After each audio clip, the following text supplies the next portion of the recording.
Programme हम और हमारी सेहत लेकर ऑन जहां ज़ेब आपकी खिदमत में हाजिर है। नाज़रीन, नशे पर हमारे प्रोग्रामों की सीरियल जारी है। नशे की कई इकसाम हैं और हमारे आज के प्रोग्राम का मौजू गुटखा है। नाज़रीन, ये भी नशे की एक किस्म है जिसका इस्तेमाल दुनिया भर में किया जाता है। गुटखा के बारे में मालूमात आप तक पहुंचाने के लिए मेरे साथ तशरीफ़ रखते हैं डॉक्टर नज़ीर अहमद मदर साहब। अस्सलाम वालेकुम डॉक्टर साहब। वालेकुम। डॉक्टर साहब, सबसे पहले तो मैं आपसे ये पूछना चाहूँगा कि असल में गुटखा है क्या? गुटखा एक पाउडर या सफ़ूफ की शक्ल में होता है और ये एक नशावर चीज़ है और मुहर्रिक असरात रखता है और इसमें जो अज्जा पाए जाते हैं वो बड़े ख़तरनाक होते हैं। इसमें कत्था, जिसको कथ भी कहते हैं, चूना, तंबाकू तंबाकू जो है इसमें सबसे ज़्यादा ख़तरनाक होता है। चूना, तंबाकू, कथा, मिट्टी का तेल, फ्लेवर्स, चटपटे भी होते हैं, मीठे भी होते हैं और इस तरह की ख़तरनाक चीज़ें इसमें डाली होती हैं। कलर भी मुख्तलिफ डाले जाते हैं, फ्लेवर्स भी डाले जाते हैं और इसको फिर पीसा जाता है, रगड़ा जाता है। बाद दफ़ा इसको सुपारी वगैरह भी इसमें होती है तो उसको दानेदार भी रखा जाता है। अच्छा डॉक्टर साहब, मुझे इसके बारे में ये भी बताते चलें कि गुटखा के ख़वास क्या हैं? गुटखा के ख़वास, जहाँ तक इसकी तासीरात का या असरात का ताल्लुक़ है तो ये एक मुहर्रिक है, फ़रहत वक्ती तौर पर पैदा करता है असाब में और तहरीक पैदा करता है और नशे की कैफियत पैदा करता है। और इसको बाद लोग तो पाउडर फार्म में रखते हैं, बाद इसको दानेदार, क्योंकि इसमें सुपारी या छालियाँ भी होती है तो इस सूरत में रखते हैं इसको बनाते वक्त। इसका कलर बाज़ लोग जो हैं इसको सुरख कलर दे देते हैं, बाज़ सफ़ेद रहने देते हैं, बाज़ भूरे रंग का इसको रखते हैं। तो बहरहाल ये इस तरह करके इसकी मुख्तलिफ हैं। ये जो गुटखे का इस्तेमाल किया जा रहा है दुनिया भर में, ये बात बताते चलें कि ये अमीरों में ज़्यादा इस्तेमाल किया जा रहा है या गरीबों में ज़्यादा है?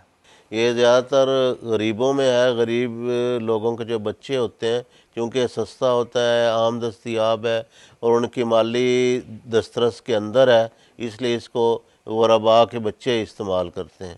डॉक्टर साहब, हमारे माशरे में देखा जाता है बाज़ गलत काम से, यानी कि कोई ऐसा काम जो कि गलत काम है जिससे पैसा कमाने के लिए लोग पेशा इख्तियार करते हैं, ये भी एक गलत चीज़ है। और गलत काम करने के लिए लोग धोखा देते हैं, आवाम को फांसने की कोशिश करते हैं ताकि अपना वो कारोबार चमका सकें। जो ये गुटखा बेचते हैं उनके बारे में आप क्या कहेंगे? वो किस तरह उनको फांसते हैं या क्या क्या धोखे देते हैं? साफ ज़ाहिर है वो धोखा दिए बगैर तो ये नहीं सेल किया जा सकता। वो धोखा देते हैं। असल में ये एक, जैसे मैंने बताया ना कि ये एक मुहर्रिक चीज़ है, फ़रत बख्श है, नशा आवर है और जो इसके आदी हो जाते हैं, एडिक्ट हो जाते हैं तो उनका छोड़ना मुश्किल हो जाता है। वो जानबूझ के बचपन से ही, यानी बच्चों को छालियाँ, मीठी छालियाँ मुख्तलिफ जो है इसके फ्लेवर्स डाल के और चॉकलेट के बहाने से कई तरीक़ों से इसको फैलाते हैं। तो इससे जब बच्चे फंस जाते हैं तो फिर तो वो सारी उम्र भी नहीं छोड़ सकते। यानी कि आपका मतलब जायके के लिए वो फिर बार बार जाके बार उनसे बार जाके, खरीदते हैं। और उनकी ठीक है, माली दस्तरस के सस्ता भी होता है तो सही। इस तरह करके वो कई हथकंडे इस्तेमाल करते हैं।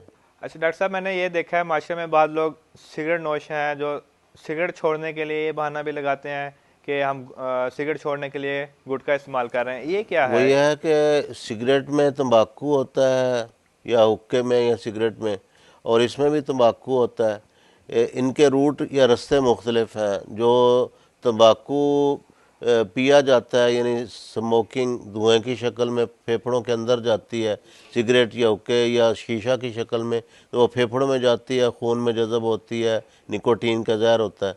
और इसमें भी है, इसको गुटके को चूसा जाता है, चूसते हैं या साथ थूकते हैं। रंगदार थूक होती है, माहौल को ख़राब करती है, गंदा करती है, गंदगी फैलाती है। बाद ममालिक में इसके ऊपर इसकी गंदगी की वजह से पाबंदियाँ लग गई हैं, लगना शुरू हो गई हैं।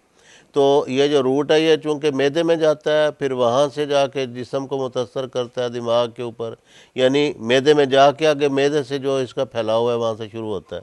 लेकिन जो है उसका सिगरेट वगैरह का वो फेफड़ों में धुआं जज़ब होता है, उसका नुकसान ज़्यादा है। लेकिन बार ये तो वही बात यहाँ सादक आती है ना कि आसमान से गिरा खजूर में अटका। जो बाज़ लोग सिगरेट वगैरह या तंबाकू नोशी या हुक्का नोशी छोड़ के या शीशा वगैरह छोड़ के इस पे लगते हैं कि हम इसको छोड़ने लगे हैं, तो ये एक नुकसानदेह बात है। बाद दफ़ा दोनों चीज़ें इस्तेमाल करते हैं, दोनों रस्तों से नुकसान उठाते हैं, ये कोई दुरुस्त तरीका नहीं है। लेकिन मेरी ज़ाती राय है, बाद और लोग भी कहते हैं कि जो उसका नुकसान है तंबाकू नोशी का, हुक्का नोशी का, फेफड़ों के ज़रिए से जो ज़ब होता है, उसकी बजाय अगर गुटखा इस्तेमाल कर लिया फिर उसको छोड़ दिया जाए तो ये निस्बतन बेहतर है। यानी जो ज़्यादा नुकसानदेह चीज़ है उसकी बजाय कम नुकसानदेह चीज़ पे आया जाए और उसको फिर आहिस्ता आहिस्ता कम करते करते छोड़ दी जाए। ये एक ज़ाती ख्याल है। लेकिन अगर दोनों ही इस्तेमाल करने हैं और वो भी नहीं छोड़ना, ये भी नहीं छोड़ना, तो फिर तो दो तरह का नुकसान हो गया।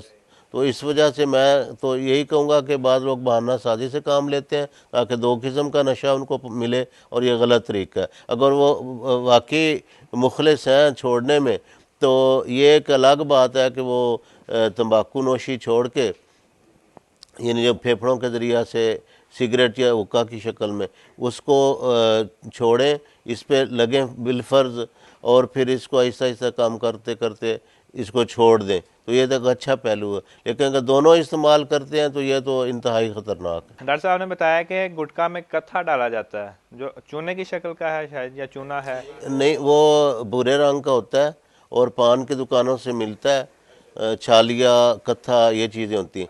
तो हाँ, तो ये इसके असर को, कत्था जो होता है ना, वो तेज़ करता है, मुकव्वी करता है, फौरी असर करता है, तहरीक ज़्यादा पैदा करता है, इसीलिए इसमें कत्था डाला जाता है। आपने बताया कि इसमें फ्लेवर डाले जाते हैं मुख्तलिफ जायका देने के लिए।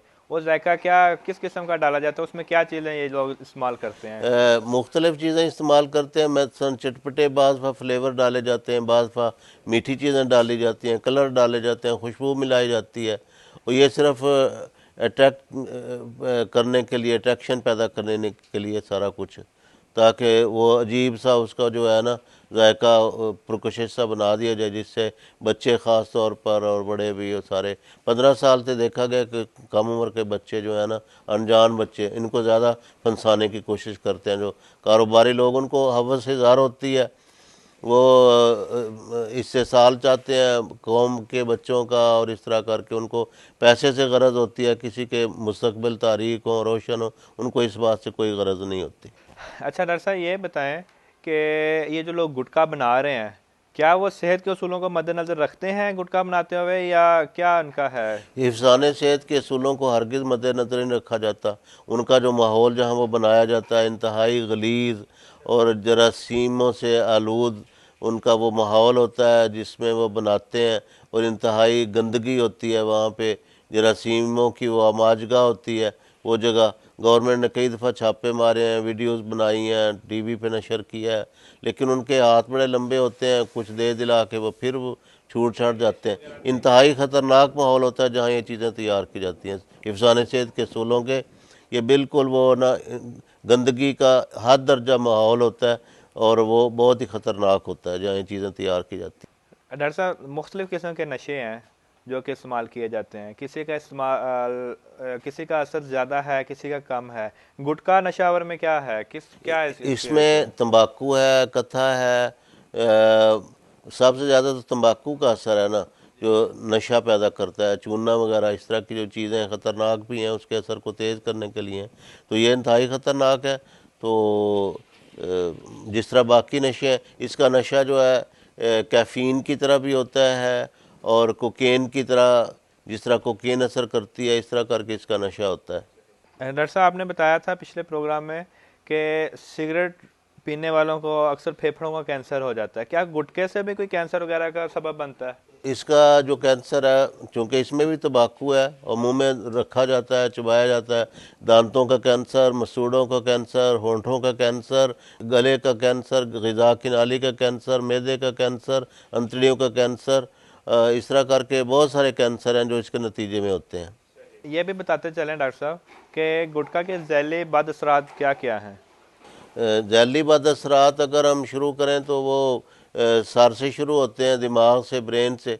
जो दिमाग के ऊपर इसका चूँकि वक्ती तौर पर तहरीक तो इससे होती है, फ़र्क भी महसूस होती है, लेकिन उसका रिज़ल्ट ये होता है कि इंसान को बाद में वो तबीयत उसकी सुस्त हो जाती है, उसको भूल जाने की आदत पड़ जाती है, वो कन्फ्यूजन उसके अंदर हो जाती है, कुव्वत फ़ैसला उसकी मुतासर हो जाती है और तबीयत में सुस्ती वाक़ हो जाती है।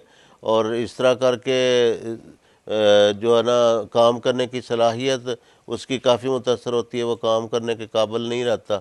और जो बच्चे देखा गया कि वो तालीम में पूरी तरह तवज्जो नहीं देते और उनमें बागियाना किस्म की रवश पैदा हो जाती है। अच्छा डॉक्टर साहब, मैं प्रोग्राम हमारा बिल्कुल इख्तिताम की तरफ जा रहा है, हमारे पास टाइम भी कम है, तो मैं आपसे ये पूछना चाहूँगा कि गुटखा के बारे में क्या एहतियातें करनी चाहिए ताकि गुटखा से छुटकारा हासिल हो सके।